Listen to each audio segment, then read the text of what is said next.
60 ships in 18 months. Morrison's coffee cup stopped halfway to his lips. That's suicide. September 1940, Portland Shipyard. 27 men crowded into a room that smelled like wet steel and decades of tobacco. Edgar Browning, yard supervisor for 30 years, dropped the British contract on the table like a body. Britain's losing 63 ships a month to U-boats. Their people are starving. Without cargo vessels, they're done by Christmas. Morrison grabbed the contract. His hands that had riveted hull plates since 1903 shook as he read the numbers. 60 ships, 7,000 tons each. You'd need 5,000 workers per yard. Welders we don't have. Steel we can't get. Training that takes 4 years. 3 years, someone corrected. Doesn't matter. Morrison threw the contract down. We've got maybe 300 trained men on the West Coast, total. You can't manufacture shipwrights like you manufacture nails. Browning lit a cigarette. The British know that. That's why they didn't hire us. The room went silent. They hired a dam builder, Henry Kaiser. Never touched a ship in his life. He's building the yards from scratch. Richmond, Permanente Creek. He's promising 30 ships in 2 years. Someone laughed, then someone else. Then the whole room erupted. Kaiser, the concrete man. He'll kill someone. Ships aren't buildings, you can't just... Enough! Browning's voice cut through the chaos. He's already broken ground. Recruiting stations open next week in every farming town from here to Montana. Government's backing him with unlimited steel contracts. Morrison felt something cold settle in his gut. He'd heard Kaiser's name before. Boulder Dam 5 years ahead of schedule. The Oakland-San Francisco Bay Bridge built through an earthquake. The man didn't know the word impossible. He'll fail, Morrison said. But even as he spoke, he didn't believe it. Frank Chen, the oldest welder in the room, spoke for the first time. 73 years old. 56 of those years building ships. When he fails, boys won't be there to pick up the pieces. Britain will be gone, and so will we. 300 miles south, Henry Kaiser stood knee-deep in mud and smiled. October 1940. Richmond waterfront. Empty marsh that every developer in California had called worthless. Too soft. Too remote. Too exposed. You're standing where Bow Section Yard 3 will be. Kaiser pointed across the mud flats. Stern assembly there. Amidships there. Superstructure there. Everything comes together at the ways like puzzle pieces. Clay Bedford, chief engineer, stopped writing. Mr. Kaiser, prefabrication works for bridges, but ship tolerances are measured in 1/16 of an inch across 500 feet of steel. One miscalculation and... Then we don't miscalculate. Kaiser's smile didn't waver. How long to train a riveter? 4 years, minimum. A welder. 2 years for someone competent. But Mr. Kaiser, we're talking about ocean-going vessels. The North Atlantic. One bad weld and 40 men drown. So we test every weld. X-ray them. Build redundancy into every joint. Kaiser turned to face Bedford. Clay U-boats are sinking 40 ships a month. 40. If we train craftsmen the traditional way, 4 years of apprenticeship, 5 years of journeyman work, Britain will be speaking German before our first ship launches. Bedford's pencil stopped moving. You're talking about 6-week welders building ships that are supposed to last 20 years. I'm talking about 6-week welders building ships that last long enough to win a war. Kaiser bent down, grabbed a handful of mud, let it fall through his fingers. This war won't be won by the best ships. It'll be won by whoever builds the most ships the fastest. The British understand that. The question is, do you? Bedford looked at the mud, at the empty horizon, at the madness of what Kaiser was proposing. When do we start? Yesterday. December 1940. The yards took shape like a fever dream. Caterpillar dozers worked 24 hours a day, pushing marsh into level ground. Pile drivers sank concrete foundations every 50 feet. The ground shook for miles. Rail lines connected to the Southern Pacific Main Line ready to carry steel from Pittsburgh, lumber from Oregon, workers from everywhere. Morrison heard about it through the shipwrights network. Everyone did. Kaiser was hiring anyone who could stand upright. Farm workers, housewives, black laborers who'd been turned away from every traditional yard, kids fresh out of high school. "It's a circus," Morrison told his crew. "Wait till they try to actually build something." But the reports kept coming. Training centers operational by January. First class graduated 200 welders in 6 weeks. Morrison laughed when he heard. 6 weeks. His apprenticeship had lasted 4 years. April 14, 1941. SS Patrick Henry launched. 244 days. Morrison allowed himself a smile. "Slower than us. Told you." Then the second ship, 197 days. Third ship, 169 days. By July, Kaiser's yards were launching ships every 127 days. Morrison stopped smiling. "He's cutting corners." Morrison stood in the Portland drafting room staring at a report from Richmond. Ship number 897 days. "Those welds won't hold. First storm hits, they'll crack open like tin cans." "Patrick Henry's crossed the Atlantic 6 times, Browning said quietly. "Carried 4,000 tons of tanks. Took a near miss from a torpedo. Still sailing. Luck. 11 ships, Morrison. All still sailing. How much luck does one man get?" Morrison grabbed his coat. "I'm going to Richmond." "Why?" "Because either Kaiser's discovered something we missed, or he's committing murder and getting away with it. Either way, I need to see it." September 1941. Richmond Yard. Number 2. Morrison stepped off the train into organized chaos. This wasn't a shipyard. It was a factory. Cranes, dozens of them, towered over prefabrication areas the size of city blocks. In Section A, workers assembled complete bow sections 30 feet high, 4 decks, interior walls piping electrical conduits. In Section B, stern assemblies with propeller shafts already mounted. In Section C, amidships sections lined up like railroad cars. Morrison watched a crew of 19 welders, 19 work on a single deck section. They moved like dancers. Each person handled one joint type, one angle, one specific task. None could build a ship alone. Together, they were building one every 70 days. "You're Morrison." Clay Bedford appeared beside him, hard hat in hand, face showing 6 months of 18-hour days. "Heard you were coming." "This is—" Morrison trailed off, searching for words. "Insane, reckless revolutionary." Bedford handed him a hard hat. "Pick your adjective. We've heard them all." How many of these workers had built ships before? None. That woman over there, Bedford pointed to a grandmother operating a crane. She was picking strawberries in Salinas 4 months ago. That kid running the welding crew, high school dropout from Oklahoma. That section supervisor, former schoolteacher. Morrison felt dizzy. And they're building ocean-going vessels. They're following instructions. Each person masters one task, just one. We've broken ship construction into 2,000 separate jobs. A traditional shipwright knows all 2,000. Our workers know one. But when you multiply one task by 2,000 trained people— Bedford gestured at the yards where 5 ships were taking shape simultaneously. "You get this. What's your failure rate?" Bedford's face went hard. "Every weld is X-rayed. Every plate is stress-tested. Every seam is inspected twice. Our failure rate is lower than traditional builds because we know we're working with new labor. We can't afford mistakes." "Someone's died here." It wasn't a question. Bedford's silence confirmed it. July. Crane accident. Kid from Texas, 19 years old. Name was Tommy Richter. Bedford's voice dropped. "Want to know what Kaiser did? Held a memorial, paid for the funeral, improved the crane safety protocols, and kept building.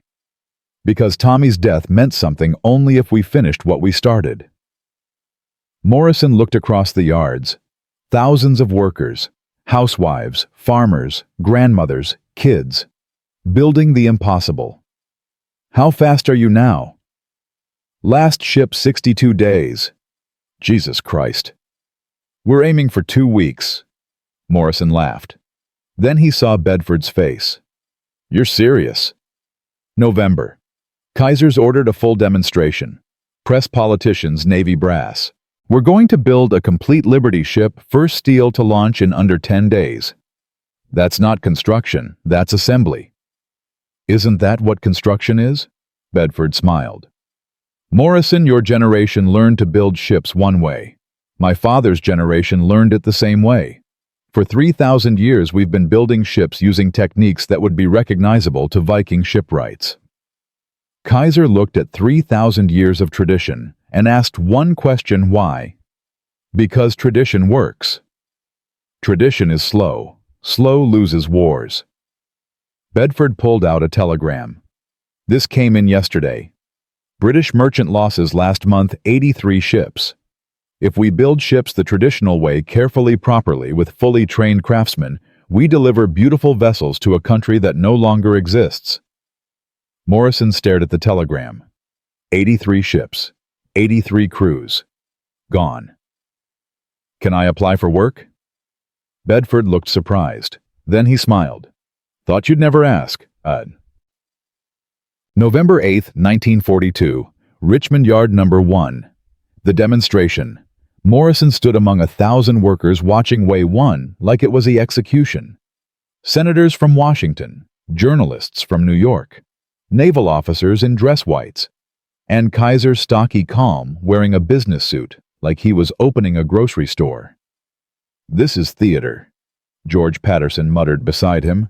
Ship designer from Boston, came to watch what he called Kaiser's publicity stunt. Expensive theater, Morrison replied. If this fails, it kills the whole program. Klaxons sounded. Cranes groaned to life. The first section arrived by rail, a bow assembly built 3 weeks ago held in reserve. 70 tons of steel, 4 decks, 20 interior rooms, complete electrical systems. It took 12 minutes to position. Morrison timed it. Then the stern 90 tons propeller shaft installed, rudder mounted. Then the engine room 100 tons diesel engine in place, boilers installed. Then 5 amidships sections, each containing cargo, holds crew quarters, piping, wiring. They're just assembling pieces, Patterson said. Isn't that what building is? Morrison heard himself echo Bedford's words. The welders moved in. 300 of them, working in choreographed precision along every seam where sections met. Sparks fell like rain. The smell of hot metal and ozone filled the air. Morrison stayed. He couldn't leave. 18 hours, 24, 36. They worked through meals, through shift changes, through the night while floodlights turned darkness into noon. Frank Chen appeared beside Morrison, the old welder from Portland.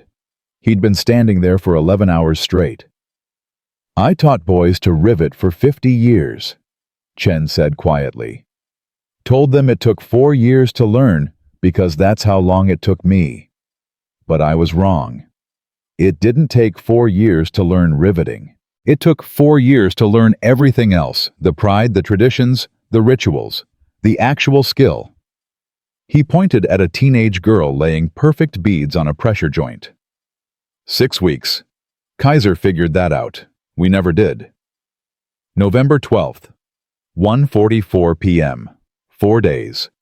15 hours, 29 minutes after the first steel was placed. The SS Robert E. Perry sat complete on the ways. 10 500 tons, fully armed with defensive guns, fully supplied, fully functional. Kaiser took the microphone. Cameras flashed like artillery. Some said this couldn't be done.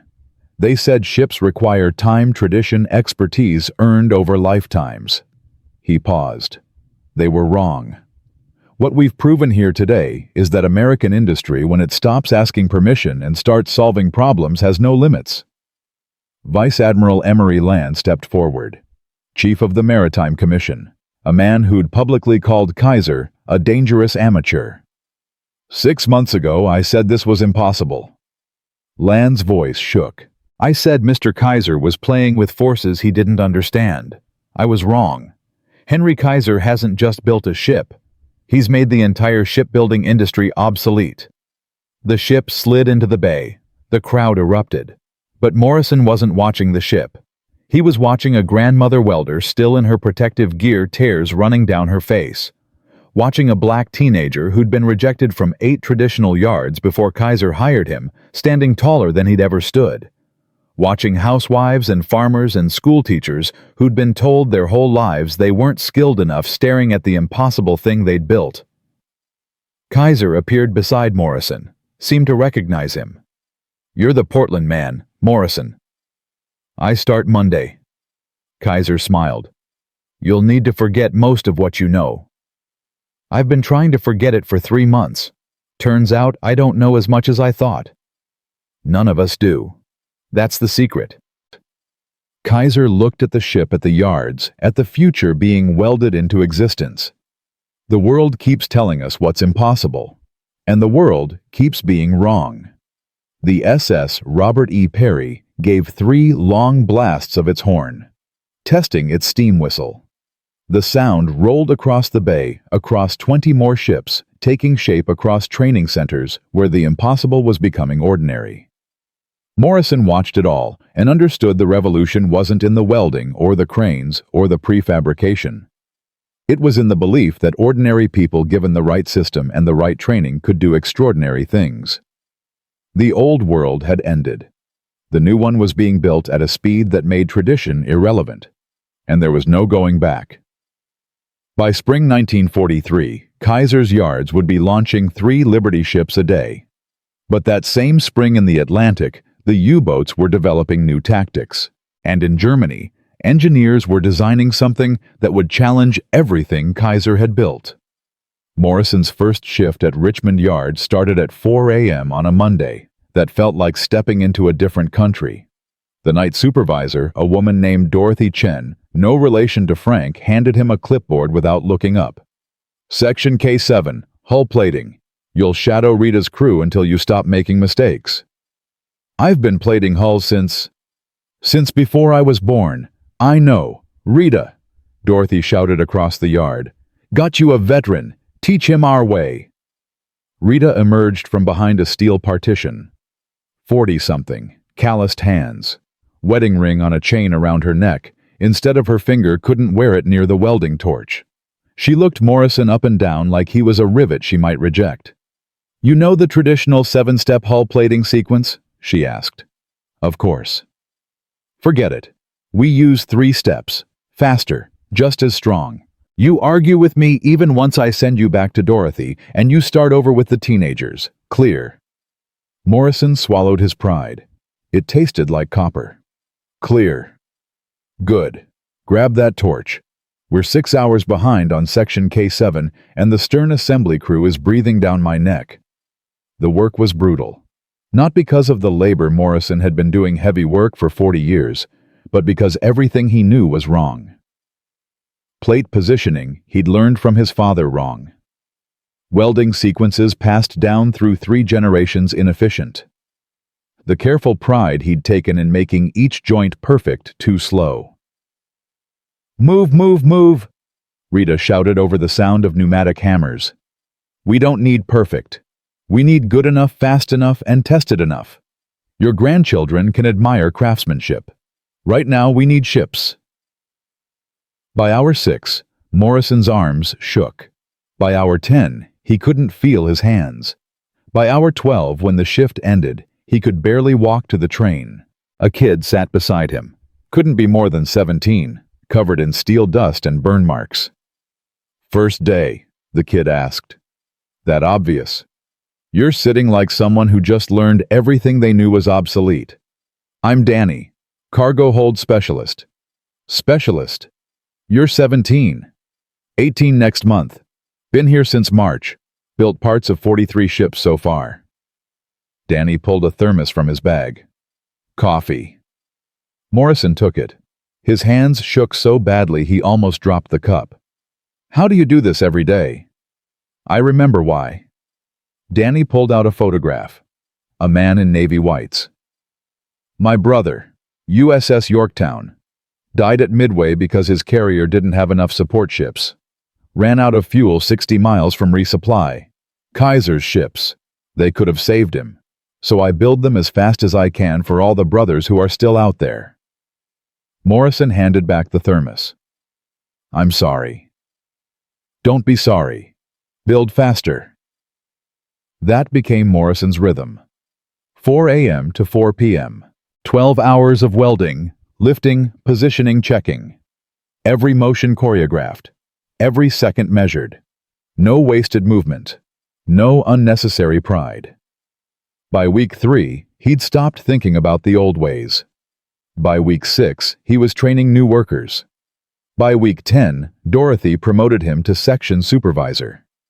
"You learn fast for an old dog," she said. "Turns out, I didn't know as much as I thought."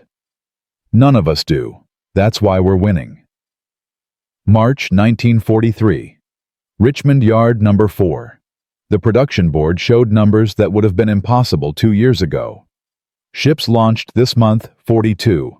Ships under construction, 97. Average build time, 45 days. Kaiser stood before the assembled supervisors in the main planning hall. 500 people crammed into a space designed for 200. Morrison recognized maybe a third of them. The rest were new recruited in the last 6 months from Texas, Oklahoma, Arkansas, Mississippi. "Gentlemen, ladies," Kaiser's voice cut through the murmur. "Last month U-boats sank 19 Allied cargo ships. We launched 42. The month before U-boats sank 23. We launched 37. For the first time since this war began, we're building ships faster than Germany can sink them." The room erupted in applause. Kaiser waited for silence. "But it's not enough." His voice dropped. The room leaned forward. "Because we're not just replacing losses. We're trying to build an invasion fleet.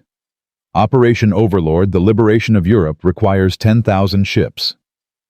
10,000. Not just Liberty ships, but LSTs, Victory ships, troop carriers, tankers, hospital ships. The Joint Chiefs estimate we need 2 more years of production at current rates." Someone in the back shouted, "So we speed up." "No." Kaiser shook his head. "We're already at maximum efficiency. Push harder and quality suffers. People get hurt. We lose more time to accidents than we gain in speed. I didn't call you here to demand more work. I called you here to tell you that what you're doing right now at this pace is enough. It's working. And I need you to keep doing it for 2 more years without burning out." The room went quiet. Morrison felt something shift. This wasn't a pep talk. It was a warning. "This is a marathon, not a sprint," Kaiser continued. "I've seen men work themselves to death. Literally. Heart attacks at age 40. Marriages destroyed. Mental breakdowns. I won't sacrifice your lives for speed. We're going to win this war. But we're going to win it sustainably. 3 shifts, 8 hours each. Mandatory days off. Health care for everyone. If you're too tired to work safely, you go home. No punishment, no shame." Dorothy Chen raised her hand. "Mr. Kaiser, with respect, 8-hour shifts. We're doing 12 now, if we cut back. We gain more than we lose. A rested worker makes fewer mistakes. Fewer mistakes mean less rework. Less rework means faster ships. I've done the math.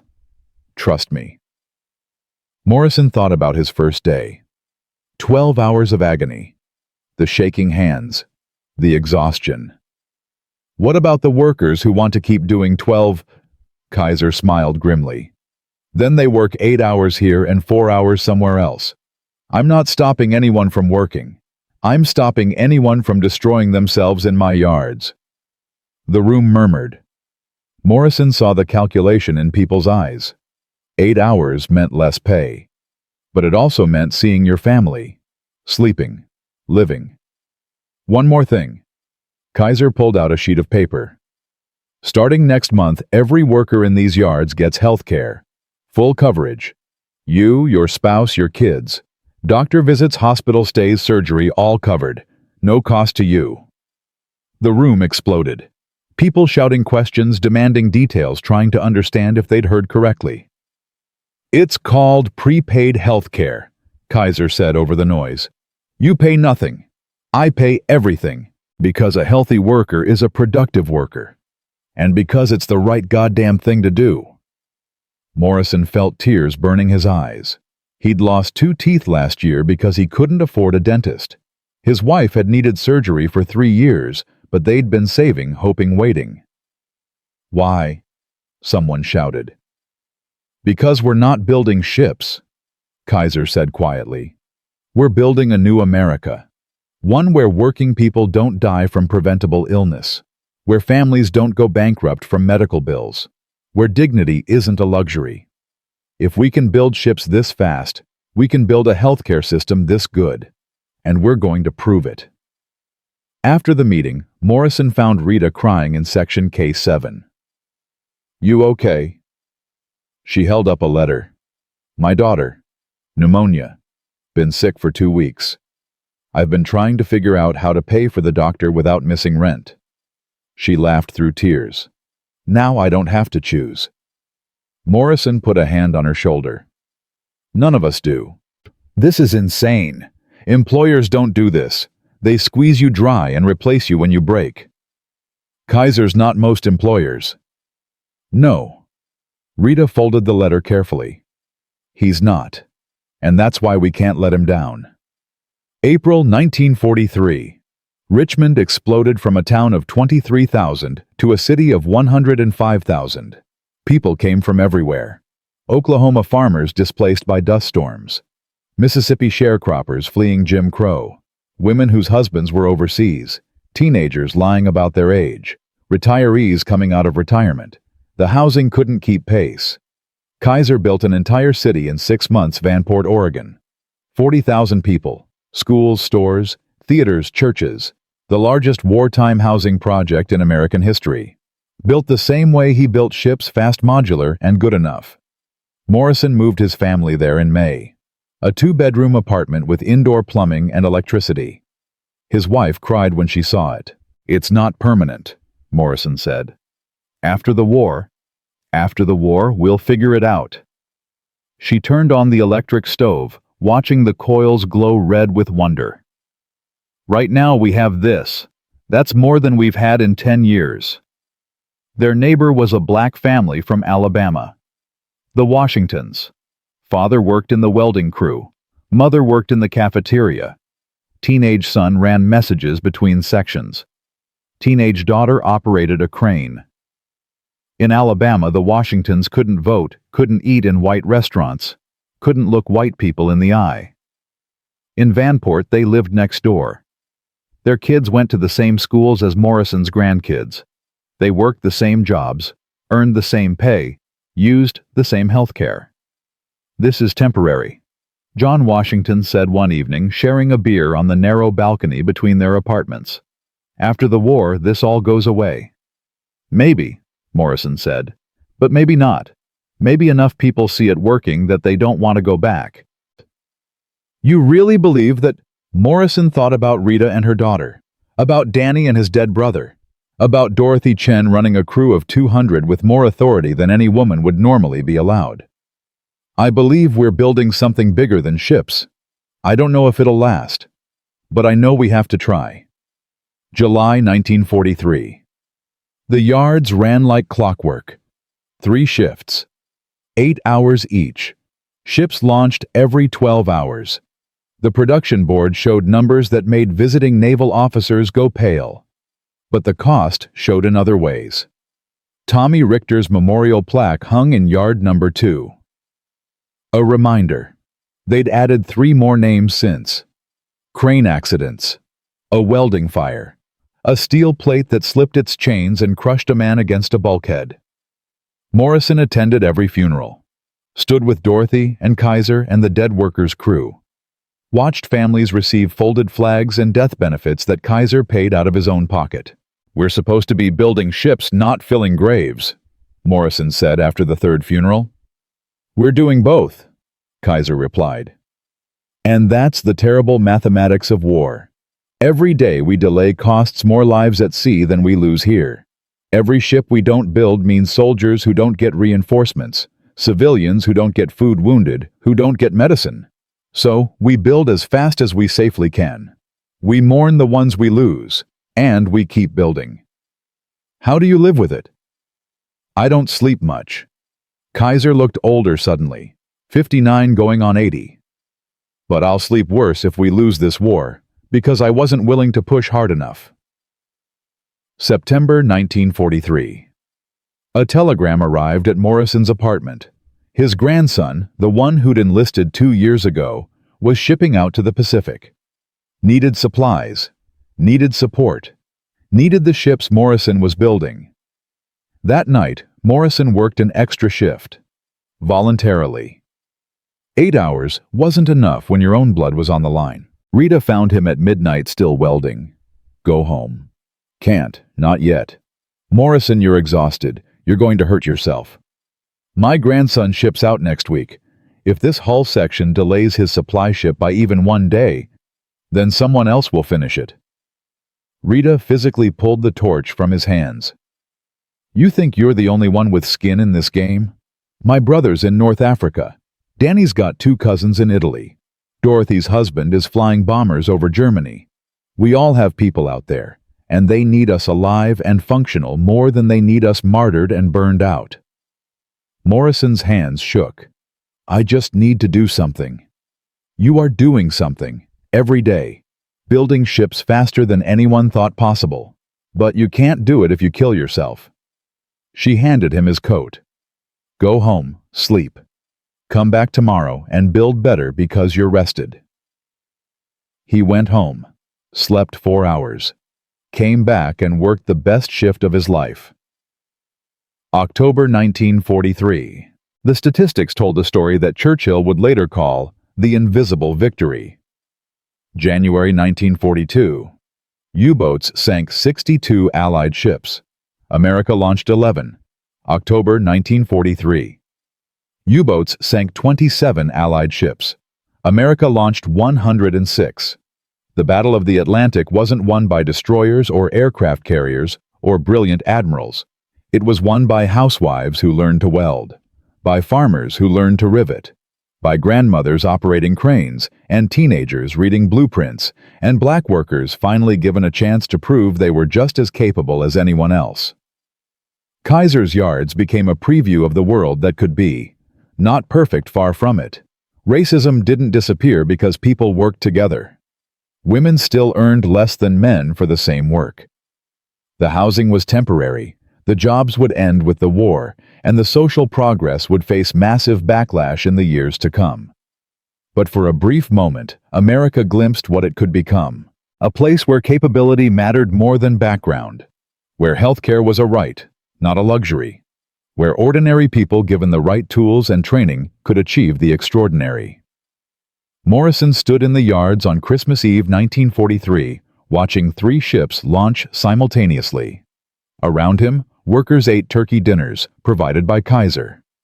Rita's daughter, healthy now, thanks to the health care, ran between the cranes with Danny's cousins. John Washington's son had just been promoted to section supervisor. Dorothy Chen was planning the most ambitious production schedule yet for the new year. We're not just building ships, Morrison said to no one in particular. We're building tomorrow. Frank Chen appeared beside him. The old welder from Portland.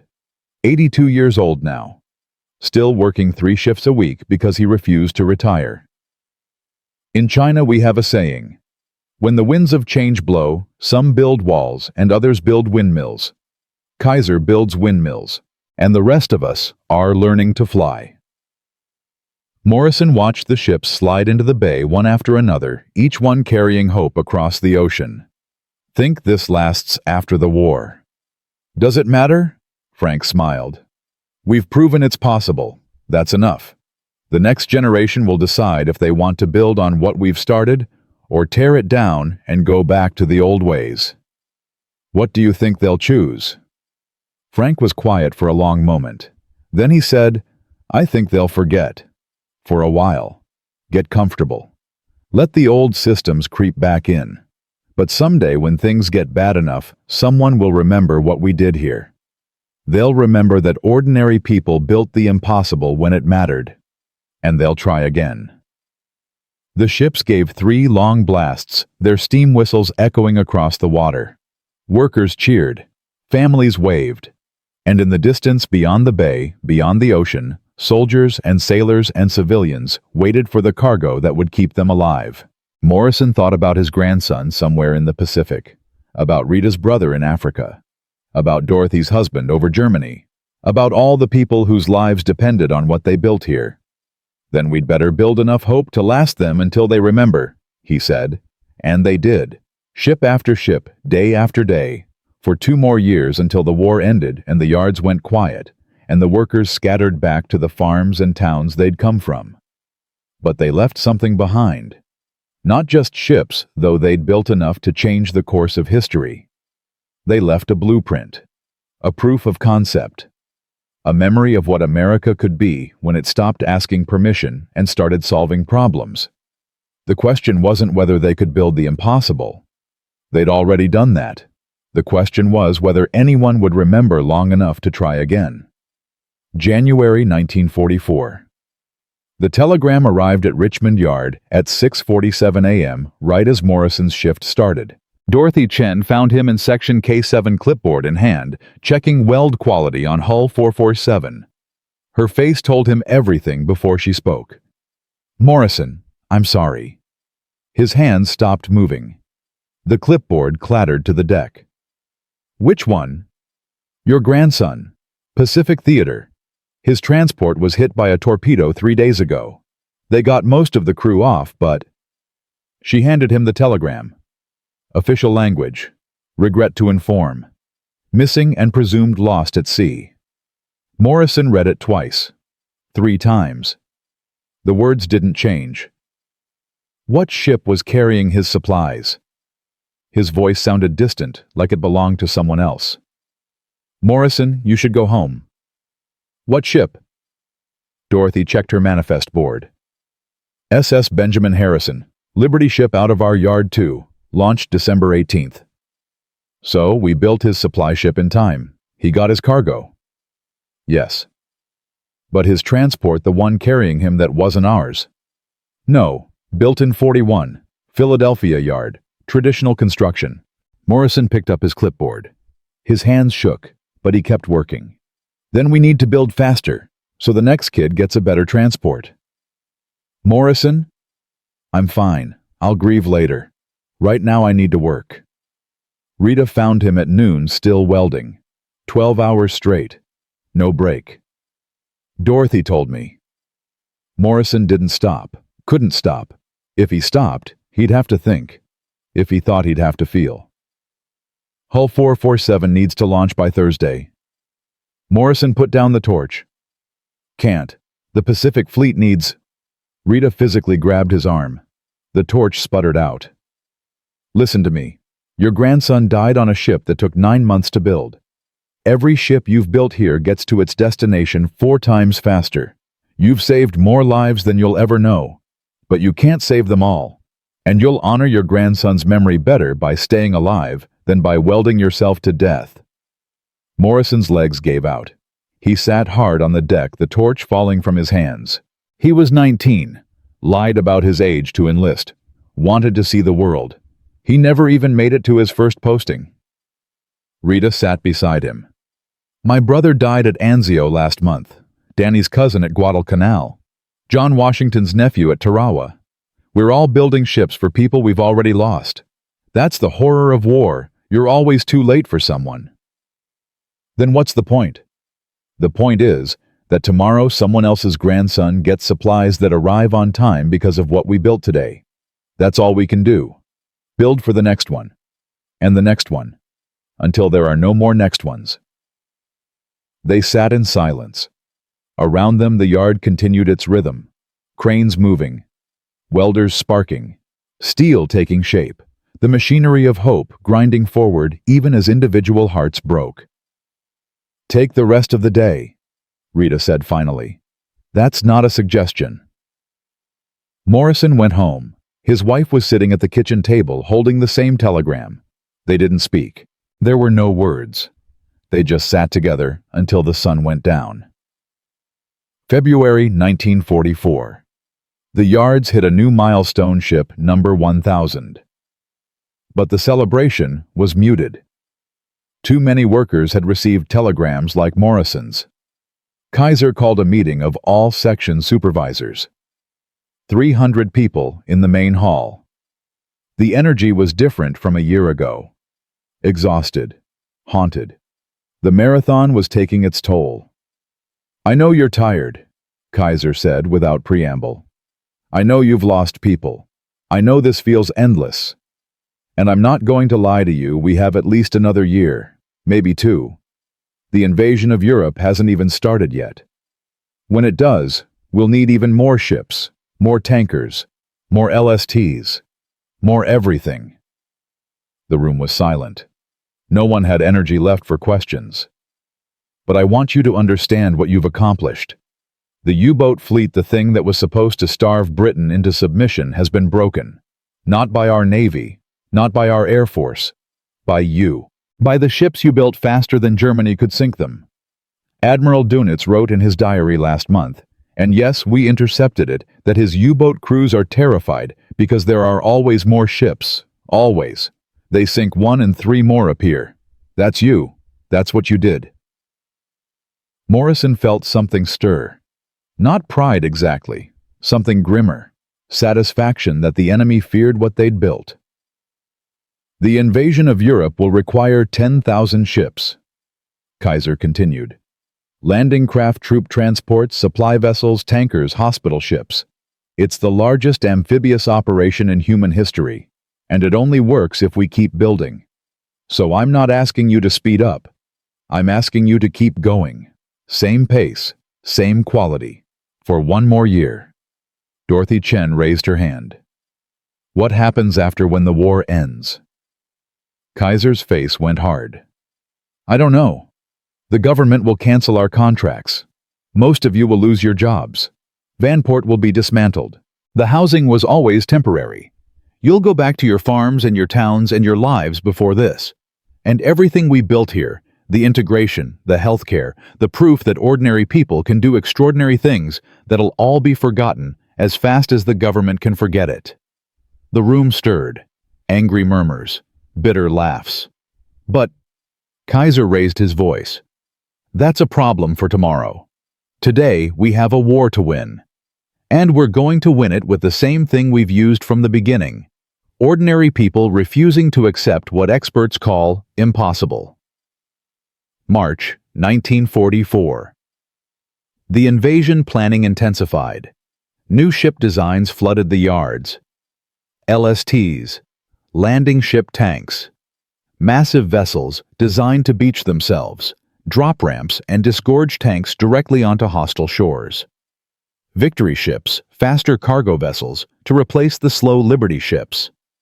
Tankers modified to refuel ships at sea. Hospital ships with operating rooms and recovery wards. Morrison transferred to LST production. The ships were strange, flat-bottomed, ungainly, nothing like the cargo vessels he'd been building.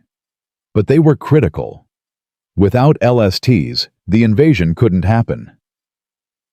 These things look like bathtubs with engines, Danny said, studying the blueprints. Bathtubs that can carry 20 Sherman tanks and 300 men directly onto a beach under fire, Morrison replied.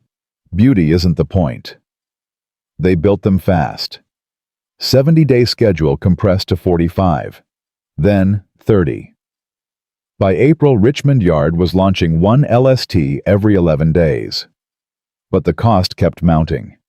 Another crane accident. A welding fire that killed 2 workers before they could evacuate. A section collapse that crushed a supervisor. Morrison attended the funerals, stood with families who'd lost sons, daughters, husbands, wives. Listened to Kaiser promise that their deaths meant something. Watched him write checks for death benefits that no other employer in America provided. Does it mean something? Morrison asked Rita after the 3rd funeral that month. Or are we just telling ourselves that so we can keep going? Both, Rita said. It means something because we say it does. That's all meaning ever is, what we decide to make of suffering. May 1944. The pace became unsustainable again. Workers collapsing from exhaustion. Marriages dissolving. Mental breakdowns in the locker rooms.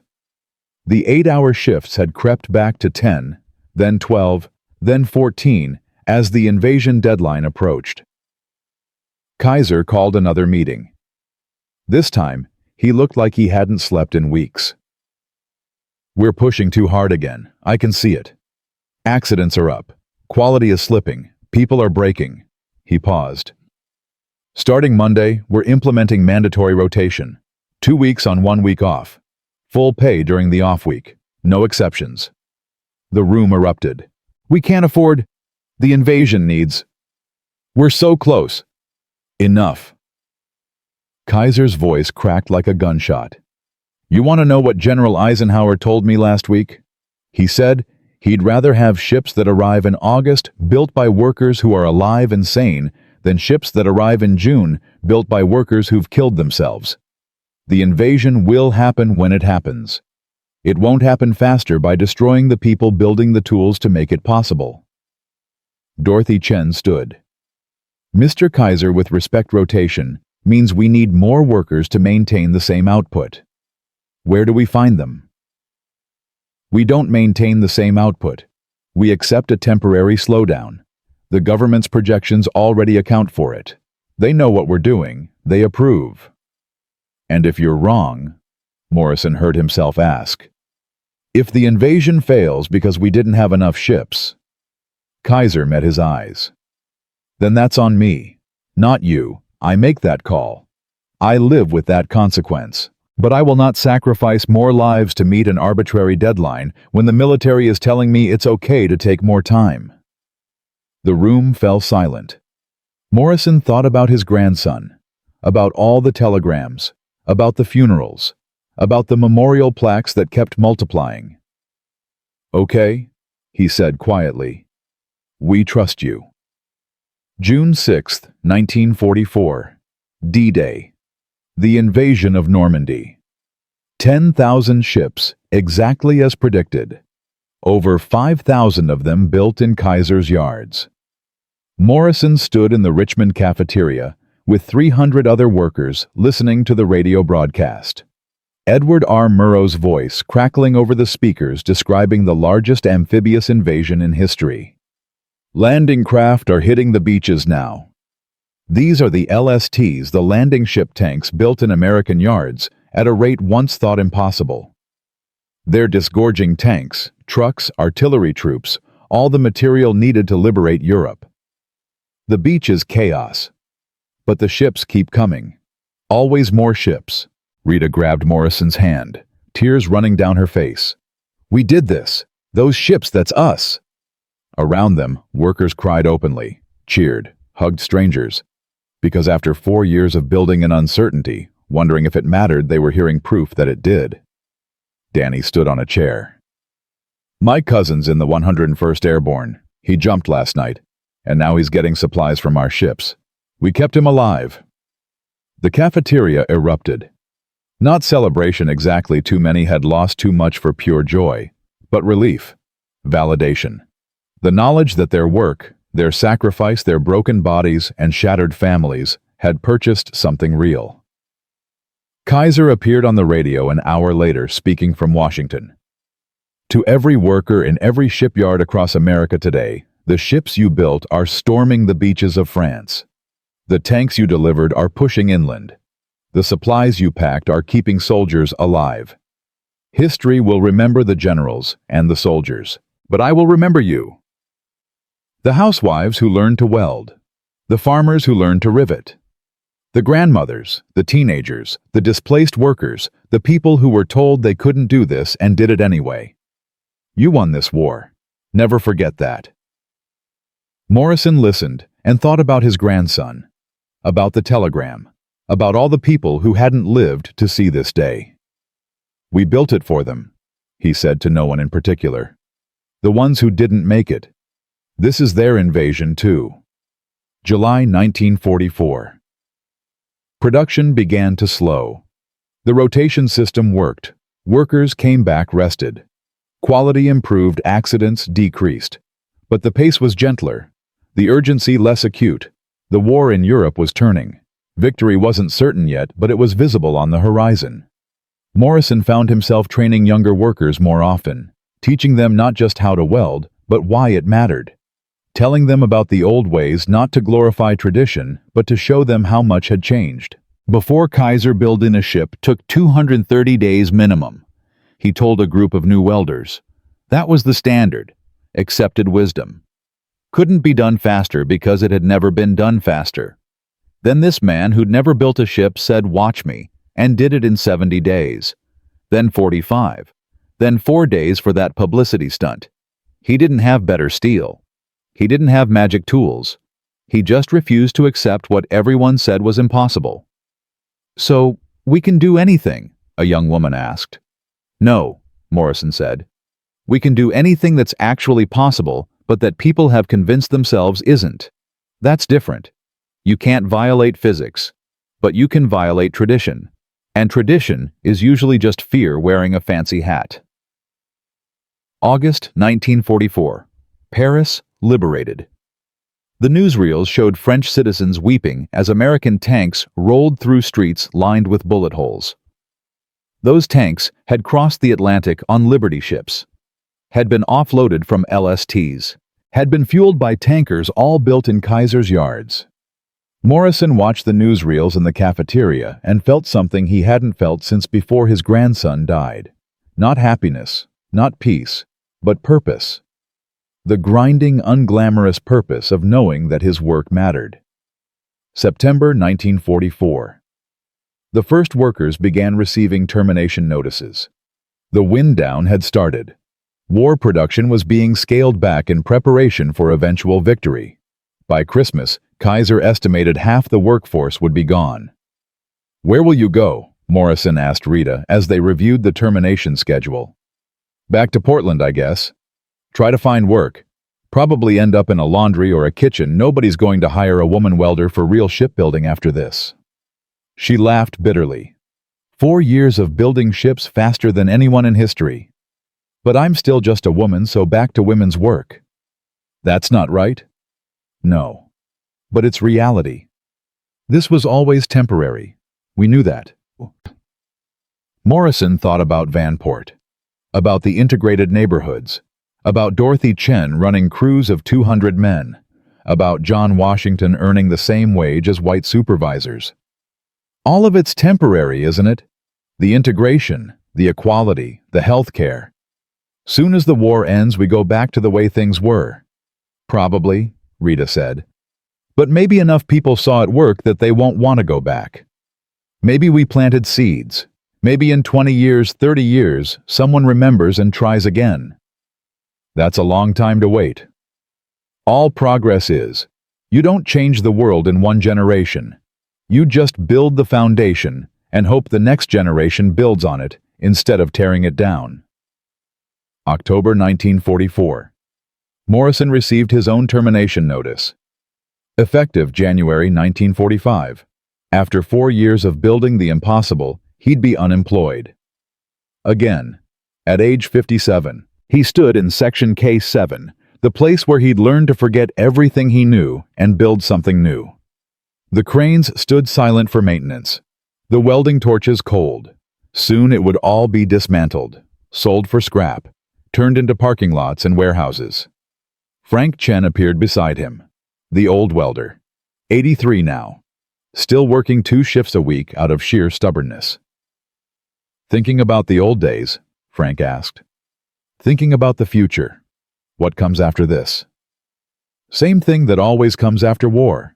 People forget, get comfortable, let the hard lessons slip away." Frank smiled. "But not completely. You can't unlearn what we learned here. Can't unsee what we saw. Somewhere in someone's memory, this will survive.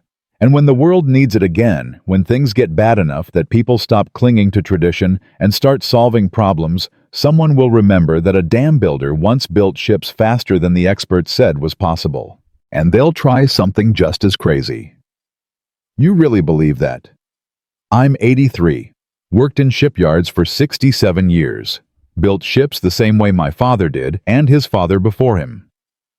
Then I spent 4 years building them completely differently. If I can change at 80, anyone can. The question isn't whether change is possible, it's whether people have the courage to try when they're not desperate anymore. November 1944.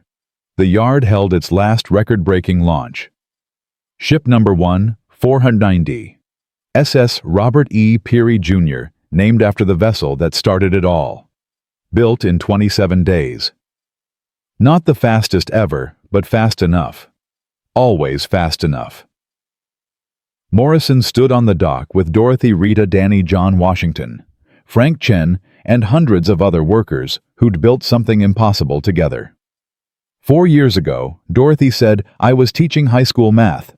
Now I've supervised the construction of 847 ships. After January, I'll probably be teaching high school math again, and nobody will believe me when I tell them what I did during the war."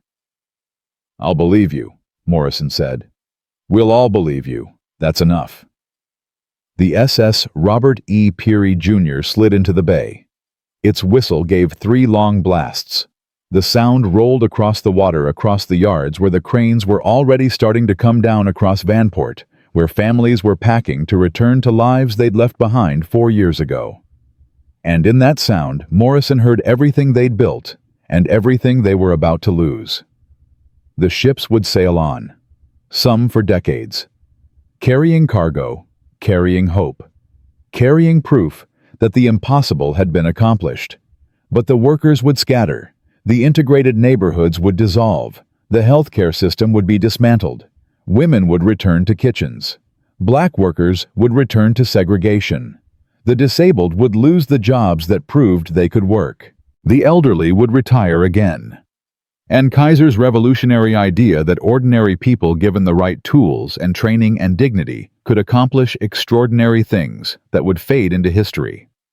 A wartime anomaly, an exception that proved the rule, a memory that would take 30 years to bloom again into something new. "We built more than ships," Morrison said quietly. "We built proof, and proof doesn't disappear just because people stop looking at it." Rita squeezed his shoulder. "Then let's make sure we remember, so when someone's ready to try again, we can tell them how we did it." The ship's whistle sounded one last time, long and low and final. A farewell to the impossible made ordinary. A promise that somewhere someday someone would remember and try again. And in the water, in the steel, in the memory of everyone who'd built the future with their hands, that promise waited. Patient. Invisible, unbreakable.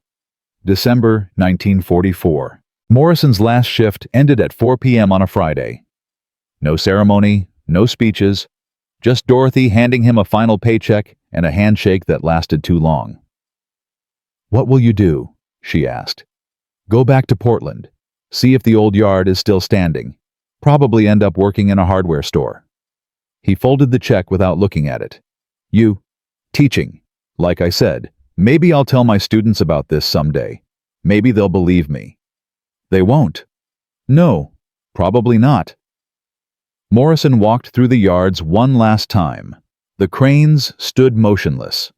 Half the prefabrication areas had already been dismantled. Sections that once built bow assemblies now sat empty weeds pushing through the concrete. The city that had appeared in months was disappearing just as fast. Rita found him at the memorial wall. 17 names now. Workers who'd died building the impossible. "I'm adding Tommy Richter's name to my church prayers," she said. "And the others, even though I never met most of them. Seems wrong to forget." "We won't forget."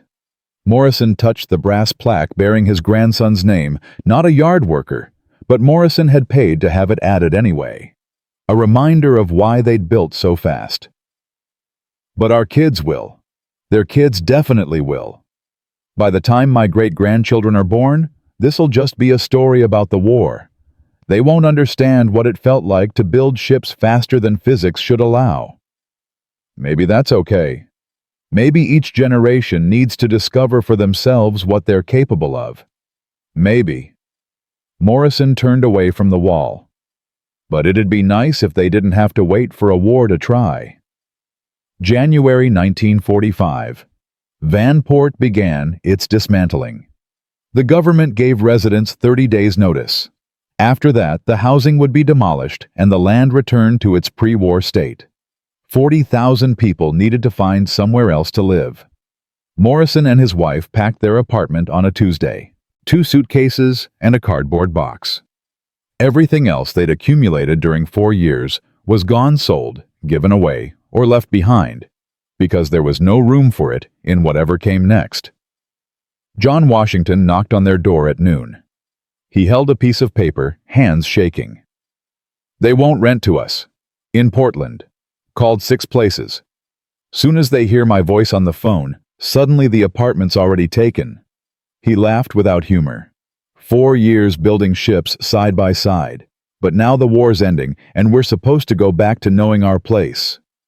Morrison felt rage burning in his chest. There's gotta be somewhere. There isn't. Not in Portland. Not in any city that matters. We're going back to Alabama. At least there we know the rules. Better to face honest hatred than polite rejection. "John, I'm sorry. If I could—" "You can't. Nobody can. This was always temporary. We knew that." John stuck out his hand. "But for 4 years I worked a real job. Earned real money. My kids went to a real school. That's more than most black families get. So thank you for treating us like we were normal." They shook hands. Then John was gone. And Morrison stood in his empty apartment feeling like everything they'd built was turning to ash. The Washingtons left on Friday. Morrison watched their truck pull away, heading south toward a segregation they'd briefly escaped. Dorothy Chen came to say goodbye the same day, returning to California, where teaching jobs were opening up for women again, though at half the pay she'd made running construction crews. Danny stayed longer. His parents had died during the war, and he had nowhere else to go. He found work at a gas station, then lost it when they hired a returning veteran, found work at a grocery store, lost it the same way. By March, he was sleeping in his car. Morrison found him there one morning, parked outside the closed shipyard gates. "Danny, Jesus, why didn't you call?" "And say what?" "Can I sleep on your floor? You've got your own problems." Morrison opened the car door. "You're coming home with me, now." "I'm fine." "You're 19 years old and sleeping in a car. You're not fine. You're coming home." Danny lived with them for 3 months, helped Morrison search for work, applied to 30 jobs, got rejected from 29. The 30th hired him as a janitor at a factory that made washing machines. It paid 1/3 of what he'd earned building ships. "I supervised the construction of an engine room that powered a vessel across the Atlantic," Danny said one night, staring at his mop. "Now I clean toilets, and I'm grateful for the opportunity." "That's not right." "No, but it's honest work. And after watching what we built get dismantled, I'll take honest work over broken promises." April 1945. President Roosevelt died. The news hit like a torpedo. The man who'd backed Kaiser's impossible project, who'd believed that ordinary people could build extraordinary things, gone. Morrison listened to the radio announcement and felt something break inside. Not grief for Roosevelt specifically, though that was real, but grief for the idea that leadership could believe in regular people. The new President Truman was an unknown. Would he remember the shipyards? Would he care? May 8, 1945. Victory in Europe. VE Day. Germany surrendered. The war that had consumed 4 years was half over. Morrison stood in his Portland apartment, a tiny place 1/3 the size of what they'd had in Vanport, and listened to the celebrations in the streets. People were cheering, dancing, kissing strangers. The war was ending. But all Morrison could think about was that the yards were already closed. The workers scattered. The ships still being built were the last ones. After Japan fell, there would be no more. His wife found him at the window. "You should be celebrating." "I am, in my own way." "You're mourning." "That too." He turned to face her. "We built 490 ships in 4 years. That's one ship every day. Every single day for 4 years. And now it's over and nobody will remember how we did it. The soldiers will remember. The ones who got supplies because of what you built. For a while. Then they'll remember the battles, the generals, the glory, not the housewives welding in Richmond or the farmers riveting in Portland. History remembers heroes. We were just workers." Then write it down. Tell someone. Make sure it doesn't disappear. Morrison thought about that. About the memorial wall. About Tommy Richter and his grandson and all the names on brass plaques. About Rita and Dorothy and John Washington and Frank Chen and everyone who'd built the impossible. "Maybe I will," he said. "Someday. When I figure out how to explain what it felt like." August 6, 1945. The atomic bomb dropped on Hiroshima. 3 days later, Nagasaki. On August 15th, Japan surrendered. The war was over. Morrison was working at the hardware store when the announcement came over the radio. The owner, a man who'd spent the war selling hammers and nails while others built ships, rang a bell and declared the rest of the day a holiday. Morrison went home, sat at his kitchen table, stared at his hands calloused, scarred, permanently marked by 4 years of welding. These hands had built parts of 847 ships. These hands had helped win a war. And now these hands were going to sell screwdrivers to customers who'd never know what they'd done. Danny showed up that evening, still working as a janitor, still living in a boarding house with 5 other men in a room designed for 2. "It's over," Danny said. "We won." "We did." "So why don't I feel like we won?" Morrison poured 2 glasses of whiskey. They weren't supposed to drink Morrison because he was too old, Danny because he was too young. But some nights required breaking rules. Because the war was simple, Morrison said. Build ships, win war, clear objective, clear purpose. Now we're back to normal life where nothing's clear and nobody cares what you're capable of unless it fits their idea of what you should be doing. Danny drank, grimaced. "I thought beating the Nazis meant something. I thought we'd come home to a country that appreciated what we did. We did beat them, and the country does appreciate it. They just appreciate it abstractly. They like the idea of what we did more than the reality of who we are. That's bullshit. Yes, but it's the truth." September 1945. The final Liberty ship launched. SS Albert M. Bow. Built in Richmond Yard 2. 38 days. Not a record, but fast enough. Always fast enough. Morrison took the train down for the ceremony. Kaiser was there looking older, exhausted, like he'd aged a decade in 5 years. Dorothy came. Rita came. Frank Chen came, now 84, and moving slowly. Danny came. Even John Washington traveled up from Alabama, though he had to sit in a separate section on the train. They stood on the dock where it had all begun, where the SS Robert E. Perry had launched in 4 days and changed everything. 5 years felt like a lifetime ago. "I'm shutting down the yards," Kaiser announced to the assembled supervisors. "All of them. The contracts are canceled. The government doesn't need ships anymore. They need me to forget everything we learned here and go back to building dams." "What about the workers who are left?" Dorothy asked. "Severance pay. Health care for 6 more months. I'm paying it myself since the government won't. Letters of recommendation. It's not enough. It'll never be enough, but it's what I can do." Rita raised her hand. "What about the innovation, the prefabrication techniques, the training programs? Someone could use these for peacetime construction." Kaiser smiled sadly. "You'd think, but I've pitched it to every manufacturer in America. Nobody wants it.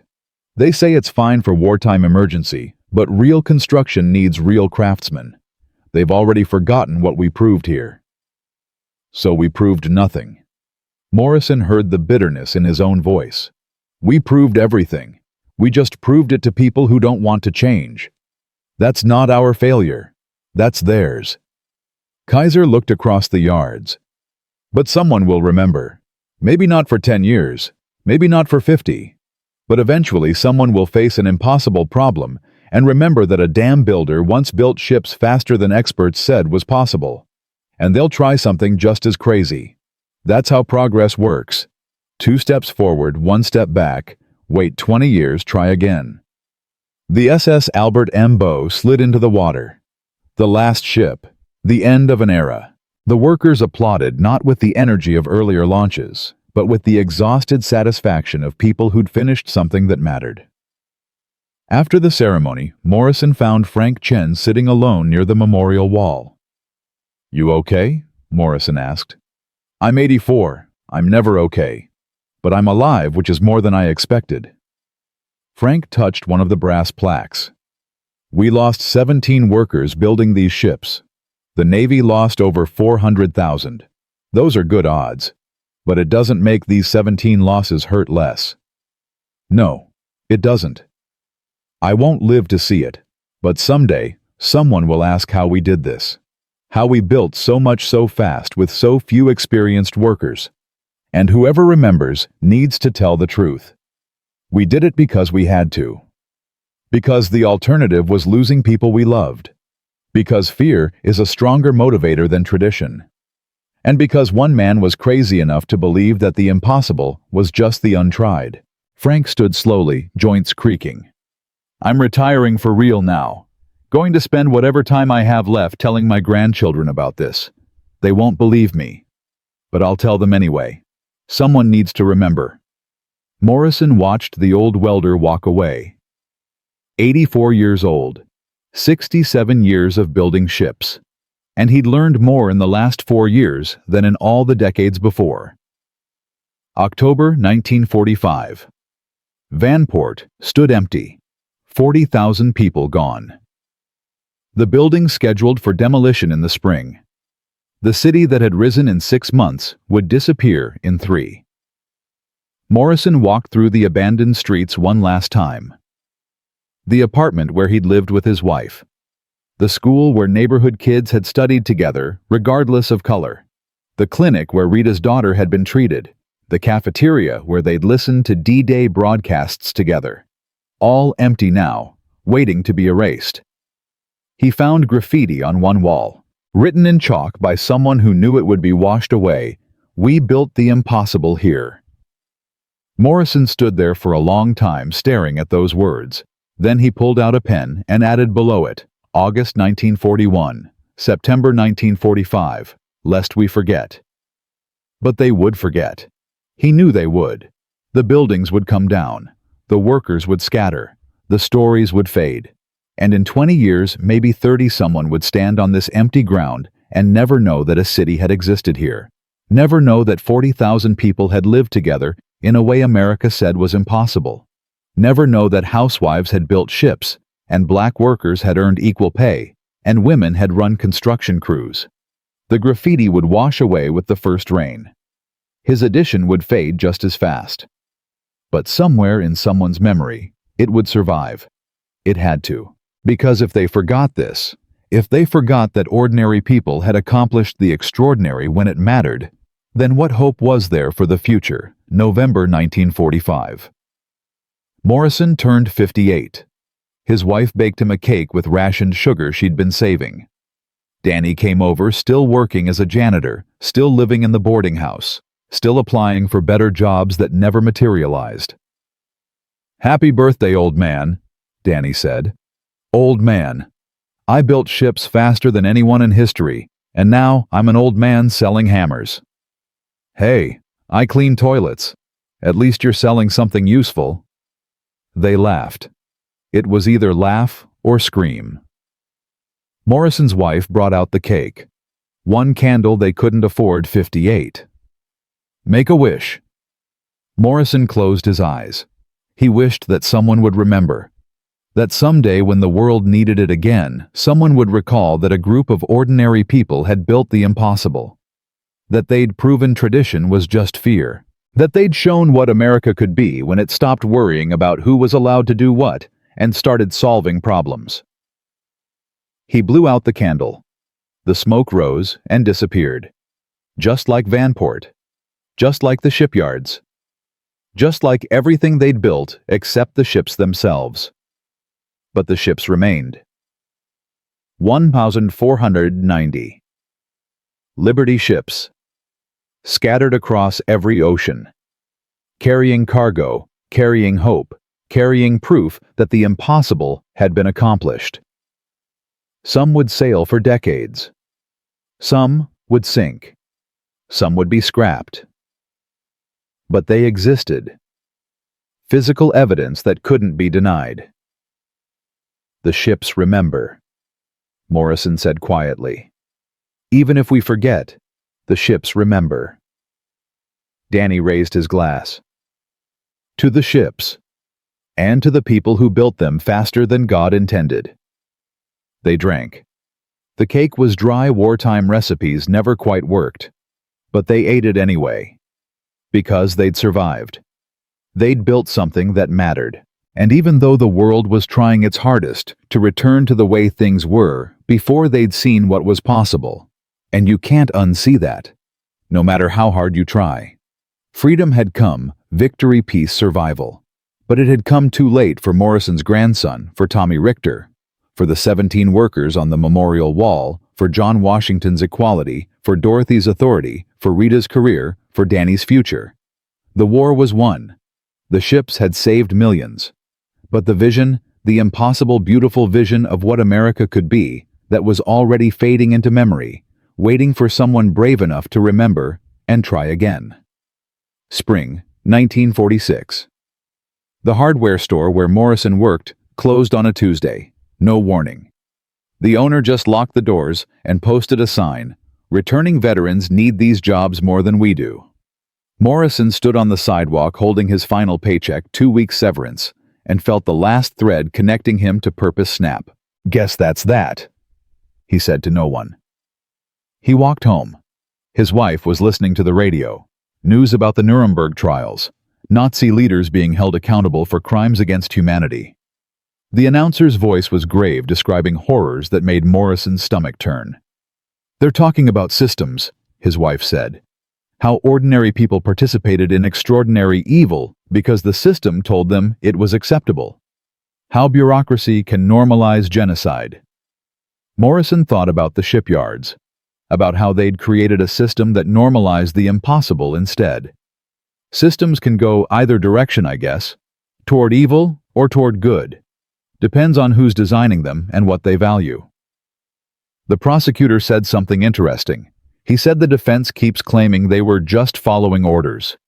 But the prosecutor argued that at some point following orders becomes a choice.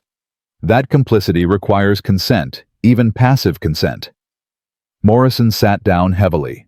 "We followed orders too. Kaiser's orders. Build faster, build more, push past what we thought was possible. Some of us died doing it.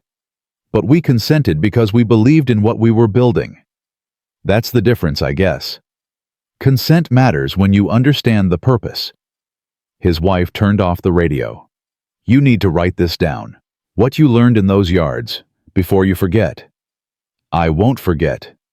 "You will. Memory fades. Details blur. In 20 years you'll remember that you built ships, but you'll forget what it felt like to discover you were capable of more than you knew. Write it down, for whoever needs it next." Morrison found a notebook that night, sat at the kitchen table with a pencil. Wrote, November 12, 1942, Richmond, California. "We built a ship in 4 days and learned that the impossible is just the untried."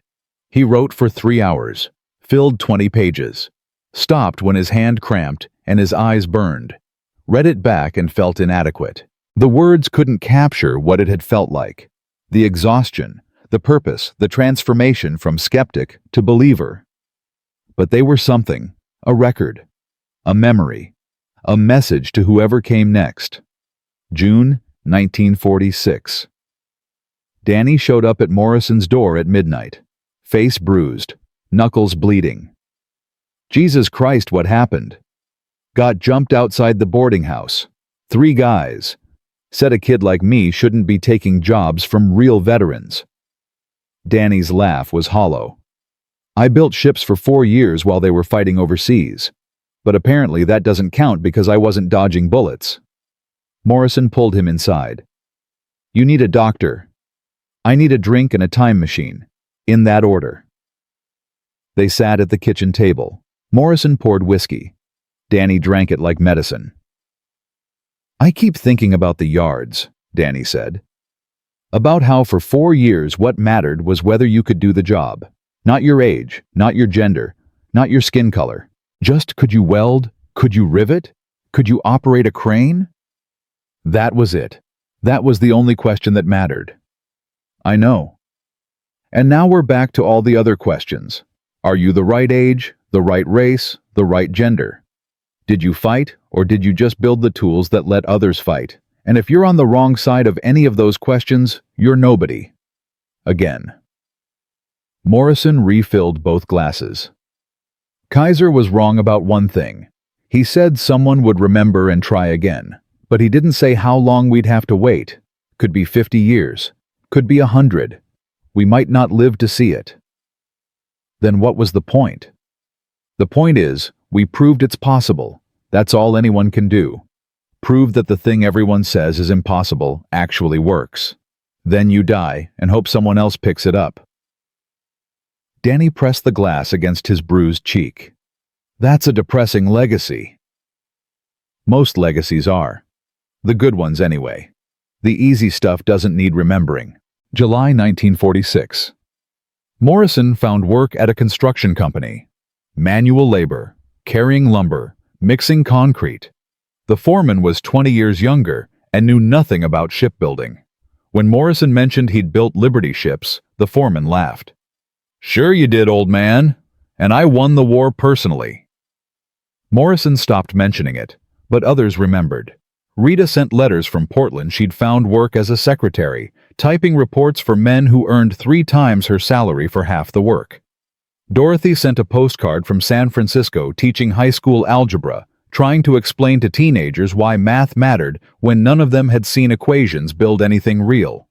Frank Chen died in August. Heart failure, age 85. Morrison attended the funeral in Oakland. 70 people showed up, mostly family, a few old shipyard workers. The priest talked about Frank's long career, his dedication, his craftsmanship. But he didn't mention the 4 years that mattered most. Didn't mention that Frank had helped build 1490 ships. Didn't mention that Frank had learned to forget everything he knew and build something new at age 79. After the service, Morrison approached Frank's grandson, a young man, maybe 25. Morrison handed him the notebook. Your grandfather helped change the world. This is part of that story. Make sure someone reads it. The grandson flipped through the pages. What is this? A record of what's possible when people stop accepting limitations. Morrison tapped the notebook. Your grandfather said someone would need this someday. Make sure it survives until they do. He never knew if the grandson kept it. Never knew if anyone read those 20 pages. But he'd passed it on. That was all he could do. September 1946. John Washington wrote from Alabama. The letter took 3 weeks to arrive. Morrison, we're back where we started. Worse maybe because now we know what we're missing. My son keeps asking why he can't go to the good school like he did in Vanport. I don't have an answer. My daughter asks why her father can't work at the shipyard anymore. I tell her the shipyard closed. She asks why we can't build another one. I tell her it's complicated. She says adults always say that when they don't want to admit they're wrong. She's 11 years old, and she's smarter than every politician in Washington. We proved something up there, something important. But I'm starting to think we proved it to the wrong people. The ones who needed to see it most are the ones who refused to look. Still, I'm grateful. 4 years of dignity is more than most men like me get in a lifetime. Thank you for treating us like equals, even when the law said we weren't. That memory's going to keep me warm through a lot of cold nights down here. John. Morrison read the letter 3 times. Then he wrote back, told John about the notebook, about passing the record to Frank's grandson, about the hope that someone someday would need what they'd learned. John's response came in October. Hope's expensive when you're paying for it with your children's futures. But I suppose it's all we have. Keep the faith, Morrison. Someone's listening. They're just not listening yet. November 1946. 4 years since the SS Robert E. Peary launched in 4 days. Morrison marked the anniversary alone. His wife had gone to visit family. Danny had found work in Seattle and moved away. The hardware store was still closed. The construction job had ended when the project finished. Morrison walked to the Portland shipyard where he'd spent 37 years before Kaiser. It was open again: traditional construction, traditional methods, traditional hiring. A sign outside read, "Experienced shipwrights wanted. Veterans preferred." He stood outside the gates. Thought about applying. Thought about going back to the old ways. Building ships in 230 days, with proper techniques and respected traditions. He turned around and walked away. Because he couldn't unsee what he'd seen. Couldn't unknow what he'd learned. Couldn't pretend that slow was the only option when he'd built fast for 4 years. December 1946. Christmas. Morrison's wife made dinner with what they could afford. No turkey too expensive. No presents unnecessary luxury. Just the two of them at a table that felt too big. "Do you regret it?" she asked. The shipyards. Learning all that just to have nowhere to use it. Morrison thought about that. About Rita and Dorothy and Danny and John Washington and Frank Chen. About his grandson who'd died waiting for supplies. About Tommy Richter and the 17 names on the memorial wall. About the SS Robert E. Peary and the 489 ships that followed. "No," he said finally. "I regret that we had to stop, but I don't regret learning that I was capable of more than I thought. That changes you. You can't go back to believing in limits once you've seen past them. Even if nobody else remembers. Especially if nobody else remembers, because then you're carrying the knowledge for them until they're ready for it." January 1947. Morrison turned 59. Got a job at a lumber yard, loading trucks, unloading trains. The owner didn't ask about his past, didn't care about the ships, just needed someone who could lift heavy things and show up on time. It was honest work, meaningless work. Work that didn't require him to forget everything he knew or push past the impossible. Work that let him turn off his brain and simply exist. He hated it. But he needed the paycheck. February 1947. A letter arrived from Kaiser. Brief. Typed. Impersonal. "Morrison, I'm building a healthcare company. Trying to scale what we did in the shipyards to the entire West Coast. Probably impossible. Definitely expensive. The medical establishment says it can't work. Sounds familiar? If you're interested in watching someone try the impossible again, let me know. We're hiring. HK." Morrison stared at the letter for an hour. Healthcare. Not ships. Not construction. But the same principle takes something that people say requires expertise and tradition and figure out how to make it accessible to everyone. He wrote back that night, "I'm interested. When do I start? March 1947. Morrison joined Kaiser Permanente as a facilities manager. His job was to help design clinics that could process patients efficiently, apply assembly line thinking to healthcare, make the system fast enough that working people could afford it. The doctors hated it, called it assembly line medicine, said healthcare required personal attention, traditional doctor-patient relationships time that couldn't be compressed. Morrison had heard it all before. He smiled and built the clinics anyway. By 1948, Kaiser Permanente covered 30,000 workers. By 1950, 300,000. The model worked, not because it reduced healthcare to mechanics, but because it removed the barriers that kept ordinary people from accessing care. "We're doing it again," Morrison said to Kaiser at a planning meeting in 1951. "Building something people say is impossible." Kaiser smiled. He looked healthier now. The war was 6 years past. The pressure was different. This is what we do. Find something broken. Fix it faster than experts say is possible. Move on to the next thing. What's next after healthcare? I don't know. Housing maybe. Education. Whatever system is keeping people from living dignified lives. That's always the target: human dignity at scale. Morrison thought about Vanport, about 40,000 people living together in ways America said was impossible, about women running construction crews and black workers earning equal pay and teenagers operating cranes. We had it for 4 years, he said. Human dignity at scale, then it ended. It didn't end. It paused. There's a difference. Kaiser pulled out a newspaper clipping. The headline read, "Japan adopts American shipbuilding techniques." The article described how Japanese yards were using prefabrication and modular assembly, the Kaiser method, to rebuild their merchant marine. They remembered, Kaiser said. Took 6 years, but they remembered. Someone always remembers. That's why we keep building. Not because we'll see the full result, but because someone after us will need the blueprint.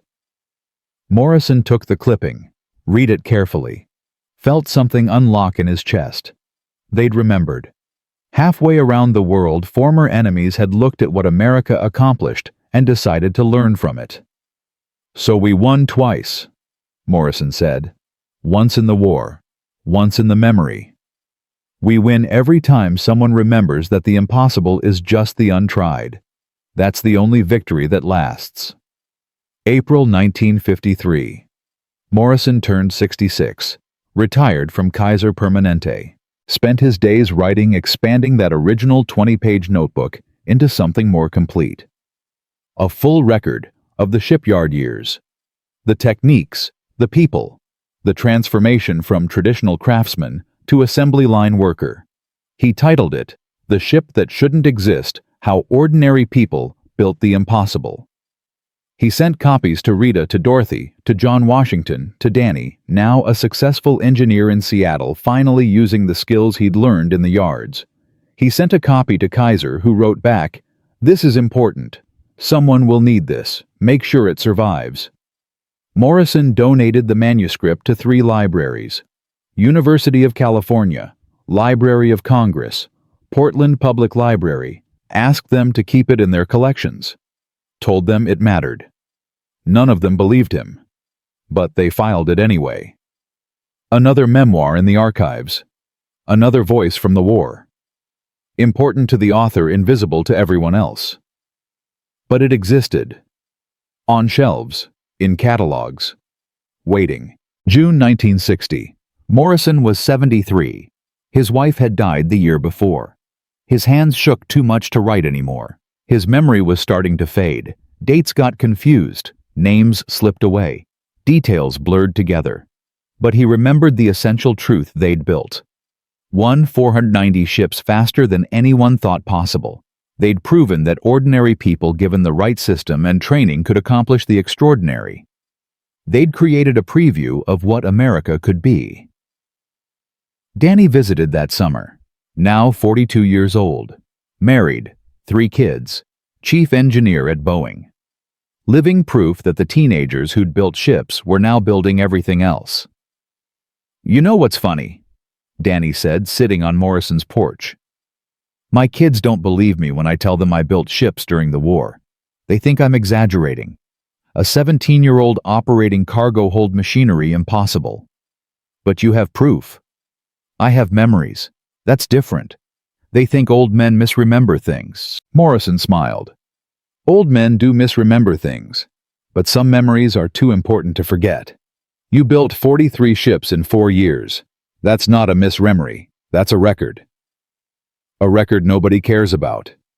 Yet. A record nobody cares about yet."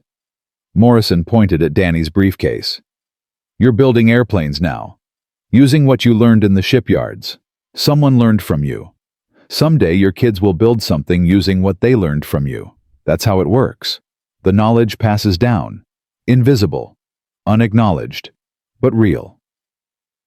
Danny stayed for dinner. They talked about the yards, about Rita who'd died in 1958, about Dorothy who'd written a textbook on mathematics that didn't mention she'd once supervised construction crews, about John Washington still in Alabama, still fighting for dignity his children had tasted briefly in Vanport. "We changed the world for 4 years," Danny said. "Then it changed back." "No, it changed back partially. Some things stuck. Kaiser Permanente. Welding techniques. Prefabrication methods. The memory that it's possible. Those things survived. They're building on what we proved, slowly, quietly. But they're building. Think we'll live to see it come full circle?" Morrison thought about that, about his age, about his fading memory, about the inevitable math of mortality. "No, but someone will. And when they do, they'll find our records and realize they're not the first people to try the impossible. That'll give them courage. That's enough." August 1965. Morrison was 78, confined to a nursing home. His mind drifted. Sometimes he was back in the yards, sometimes in Portland, sometimes in places that didn't exist anymore. But on clear days, he remembered everything. The smell of hot metal, the sound of pneumatic hammers, Rita shouting orders, Dorothy checking clipboards, Frank Chen's quiet wisdom, Kaiser's impossible confidence, the SS Robert E. Perry sliding into the bay while experts declared it couldn't be real. A young nurse asked him once about the scars on his hands. "Built ships," he said, "during the war. My grandfather built ships too. Said it was the hardest work of his life. It was, but it mattered. We built them so fast the enemy couldn't keep up. Changed how wars are won." The nurse smiled politely, the smile of someone humoring an old man's memories. But it was true. Every word. And somewhere in 3 libraries in the archives in the invisible corners where history waits to be rediscovered, the record existed. The proof. The blueprint. The evidence that ordinary people had accomplished the extraordinary. Morrison died in March 1967, age 80. The obituary mentioned his shipbuilding career in one sentence: worked at Richmond Shipyards during World War II. Nothing about the 847 ships. Nothing about learning to forget everything he knew.